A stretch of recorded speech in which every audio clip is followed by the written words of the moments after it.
Assalamualaikum warahmatullahi wabarakatuh. Nama saya Surya Diansyah dengan nomor pokok mahasiswa 2020 465 00079. Saya dari kelas R1B.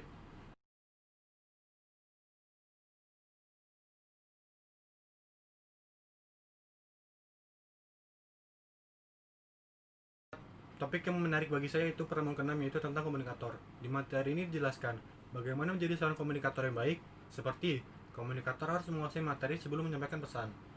Seorang komunikator harus memiliki proximity, yaitu kedekatan dengan khalayak.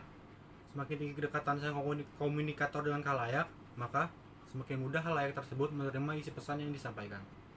Lalu yang kedua itu attractiveness, atau kesamaan dan daya tarik sosial serta fisik.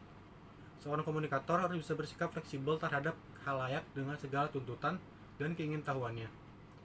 Keingintahuannya itu harus dapat ditanggapi positif oleh seorang komunikator. Yang ketiga itu similarity atau kesamaan. Kesamaan ini umumnya antara lain gender, pendidikan, umur, agama, latar belakang, sosial, ras, hobi, dan kemampuan bahasa. Contoh nyatanya yaitu seperti saya sedang lakukan, yaitu saya selaku komunikator menyampaikan pesan kepada komunikan dengan berusaha sebaik mungkin.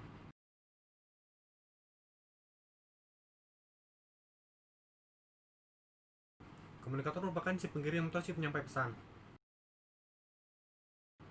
Lalu yang kedua itu komunikan. Komunikan merupakan si penerima pesan yang telah disampaikan oleh si komunikator.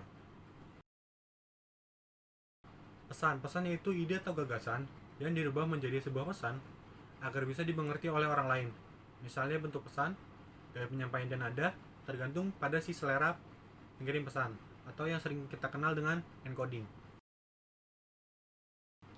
Media yaitu memindahkan pesan kepada penerima melalui berbagai bentuk komunikasi, misalnya verbal, nonverbal, lisan atau tertulis. Nah, media yang digunakan bisa tatap muka, telepon, surat laporan, sosial media, dan sebagainya. Pemilihan media juga tergantung pada jenis dan sifat pesan yang dikirim. Efek komunikasi yaitu feedback dari penerima pesan atau si komunikan. Apakah komunikan dapat memahami pesan tersebut atau tidak? Kalau tidak, maka pesan tersebut harus diperbaiki dan dikirim ulang.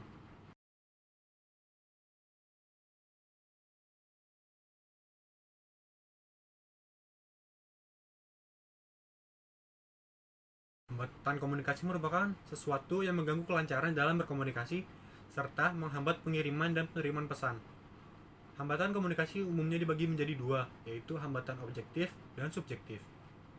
Yang dimaksud dengan hambatan objektif adalah hambatan terhadap proses komunikasi yang tidak disengaja yang dibuat oleh pihak lain, tetapi lebih disebabkan oleh keadaan yang tidak menguntungkan. Contohnya seperti cuaca, tempat yang ramai, penggunaan waktu dan media yang tidak tepat, atau tidak adanya chemistry antara komunikator dan komunikan. Lalu, yang kedua yaitu hambatan subjektif. Hambatan subjektif itu adalah hambatan yang sengaja dibuat orang lain sebagai upaya pertentangan atau penolakan. Contohnya, pertentangan kepentingan, prasangka, tamak, iri hati, apatisme, dan mencemoohkan komunikasi. Hambatan komunikasi juga diklasifikasikan menjadi 5, yaitu gangguan atau noise. Gangguan noise ini terdiri dari 3 jenis, yaitu gangguan mekanik, gangguan semantik, dan gangguan personal. Gangguan mekanik merupakan gangguan yang disebabkan saluran komunikasi atau kegaduhan yang bersifat fisik. Contohnya seperti adanya suara anak-anak yang mengganggu jalannya pembelajaran dalam jaringan. Lalu yang kedua itu gangguan semantik. Gangguan semantik merupakan gangguan yang bersangkutan dengan pesan komunikasi yang pengertiannya menjadi rusak atau lebih banyak kekacauan penggunaan bahasa. Pengertian satu istilah atau konsep, terdapat perbedaan antara komunikator dengan si komunikan. Contohnya yaitu perbedaan bahasa. Perbedaan bahasa antara bahasa Jawa dan bahasa Sunda itu merupakan contoh dari gangguan semantik. Gangguan personal yaitu bersangkutan dengan kondisi fisik komunikan atau komunikator yang sedang kelelahan, rasa lapar atau sedang ngantuk. Juga kondisi psikologis, misalnya tidak ada niat untuk memperhatikan, tidak ada minat dan bosan. Lalu yang kedua, kepentingan, interest. Interest akan membuat seseorang selektif dalam menanggapi atau menghayati suatu pesan. Orang akan memperhatikan perangsang yang ada kaitannya dengan kepentingannya dan juga menentukan daya tanggap, perasaan, pikiran, dan tingkah laku yang merupakan sikap reaktif terhadap segala rangsangan yang diberikan. Lalu yang ketiga, motivasi. Motif atau daya dorong dalam diri seseorang untuk melakukan atau tidak melakukan sesuatu yang sesuai dengan keinginan, kebutuhan, dan kekurangannya. Pada umumnya, motif seseorang berbeda-beda. Jenis maupun intensitas tanggapan seseorang terhadap suatu komunikasi juga berbeda. Semakin komunikasi sesuai dengan motivasinya, semakin besar pula kemungkinan pesan itu dapat diterima baik oleh si komunikan. Lalu yang keempat itu prasangka atau prejudis. Sikap seseorang terhadap sesuatu secara umum selalu terdapat dua alternatif, like and dislike, ataupun simpati dan tidak simpati. Emosi sering membutakan pikiran dan pandangan terhadap fakta nyata. Tidak akan berpikir secara objektif dan segala yang dilihat selalu akan nilai negatif. Lalu yang kelima itu evasi komunikasi adalah gejala mencemoohkan dan mengelakkan suatu komunikasi untuk kemudian mengkreditkan atau menyesatkan pusat komunikasi atau menyesatkan pesan komunikasi. Menurut E. Cooper dan M. Johada yang dikutip oleh Onong Ucana Effendi dalam buku Ilmu Teori dan Filsafat Komunikasi menyatakan beberapa jenis evasi yaitu menyesatkan pengertian, understanding detail.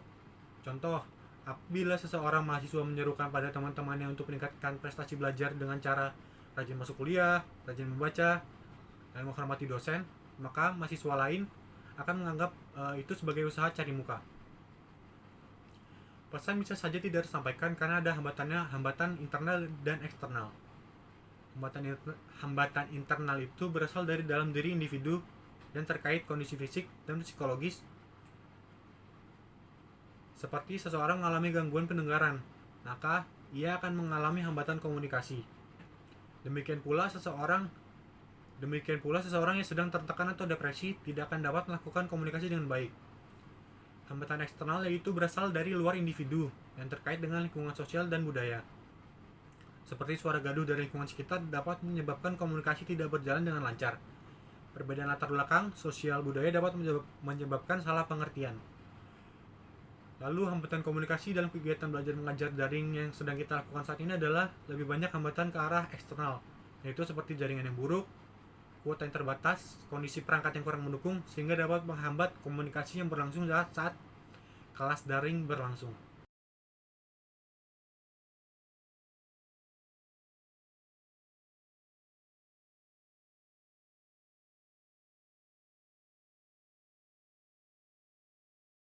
Unsur-unsur yang ada di karya komik strip yang telah saya buat, yaitu komunikatornya merupakan saya sendiri, lalu komunikan yang merupakan